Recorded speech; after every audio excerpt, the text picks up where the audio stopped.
एक बाईट म्हणून ट्राय केला. एक बाईट करता करता 5 पाव खाल्ले आपण. उद्या जिम एक्स्ट्रा करायला लागेल, पण किमा पाव नक्की ट्राई करा. ये अगर आप पूछोगे मुझे मेरा पर्सनल, तो मैं वेज बर्गर ही बोलूंगी. मैं किधर भी खीमा पाव ट्राई नहीं किया है, इधर पहली बार किया है. सच में बोल रहा हूँ, झूठ नहीं बोल रहा, सच में बोल रहा हूँ यार. मतलब मैं फैन हो गया भाई, फैन हो गया बस.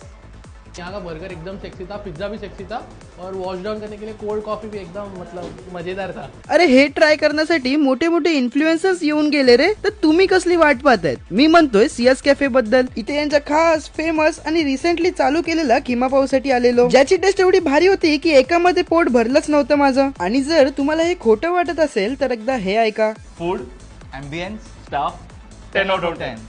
इथलं फेमस फक्त किमा पावच नाही तर यांचं बर्गर सुद्धा आहे. मोस्ट सेलिंग, मोस्ट युनिक की तुम्ही तुमच्या मोठ्या ब्रँड्सला पण विसरून जाल. त्यासोबतच मी टाइमपास म्हणून हे फ्राईज आणि मोजितो मागवला. खरंच ही गोल्डन प्लेस मला फायनली सापडली. Location nearest to the model college between Manjunath college, Khambalpada, Dombivli east. आपण भेटूया नेक्स्ट व्हिडिओ मध्ये. टिल देन फॉलो करा.